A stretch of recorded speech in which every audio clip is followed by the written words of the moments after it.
Eu sou curitibana, com muito orgulho, eu sou a 5ª geração de curitibanos por um lado da minha família, o que é algo muito raro. Uau. Curitiba é uma cidade que cresceu muito e existem pesquisas mostrando que metade da população atual não nasceu na cidade. Se a gente arredondar para 2 milhões mais ou menos de habitantes, 2,5 com região metropolitana junto, Curitiba. mas 2 milhões de habitantes em Curitiba, 1 milhão não nasceram aqui. Eu até uso esse dado quando começam a dizer, porque o curitibano é frio, porque o curitibano é antipático. Eu falei, mas qual curitibano? Aquele que não nasceu aqui ou o que nasceu aqui? Daquela metade do 1 milhão que nasceram em Curitiba, metade, ou seja, 500 mil, não são filhos de curitibanos. Veja como é pequena a parcela que tem uma história na cidade. Uau. Isso não faz de mim melhor ou pior do que alguém que chegou ontem e que escolheu morar em Curitiba, portanto é curitibano de coração. A gente não é nem melhor nem pior, a gente é curitibano, pessoal. Mas por que eu contei essa história? E com muito orgulho para honrar meus antepassados. O meu trisavô, que é o avô do meu avô, por parte de mãe, foi o primeiro médico cirurgião de Curitiba. Numa época em que a cidade era uma vila que estava crescendo muito, Brasil Império ainda, século XIX, e ele era um baiano que se formou na Faculdade de Medicina, que existia lá, não existia aqui na época, e foi convidado, assim como outros tantos foram, foi convidado por Dom Pedro II, imperador da época, para ir para esta vila, mas porque estava crescendo muito, já tinha os chamados médicos sanitaristas, que é uma espécie, acho que de enfermeiro ou de paramédico, mas estava precisando de cirurgião. E ele veio com muito orgulho, constituiu família aqui, teve filhos aqui, filhos médicos, inclusive, teve netos aqui, faleceu, e o meu avô, que conheceu o avô dele, inclusive tem o mesmo nome do meu trisavô, que é nome de rua ali no Largo da Ordem, Trajano Reis. Eu contei essa história e fui contestada até nisso. Pegaram a foto do meu trisavô, jogaram no horário eleitoral para me difamar através dele. Não conseguem, porque tinha 390.254 pessoas já me ouvindo, me acompanhando e que acreditaram.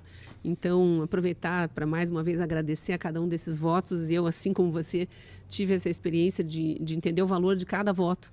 Porque não é um voto, é uma pessoa que confiou. Quando a gente fala voto de confiança, isso tem um peso muito grande. É uma pessoa que confiou em você sem te conhecer a imensa maioria. Muitas conheceram ao longo da jornada, que foi intensa a jornada de campanha, mas ali, às vezes, tiraram uma foto, trocaram uma ideia muito rapidinho, mas assistiram alguma entrevista, né, acompanharam teus pensamentos, gostaram do que você diz, se conectaram aos seus valores, aos seus princípios, entenderam o seu propósito de vida e, especialmente, uma parte considerável, acompanhou as várias divulgações que eu fiz do plano de governo que eu tinha desenhado junto com 200 voluntários. Foi uma mobilização muito linda que a gente conseguiu fazer em Curitiba e abraçaram esse plano de governo. Não foi o vitorioso, mas me deu um capital político tão grande que, de fato, uma pessoa que nunca tinha entrado por uma disputa política não tem sobrenome político, apesar de eu ter um histórico na cidade. E sim, eu citei meu trisavô, mas bisavô, avô, mãe, pai, também os outros ramos da família, imigrantes que vieram para cá, como tantas outras famílias, né, para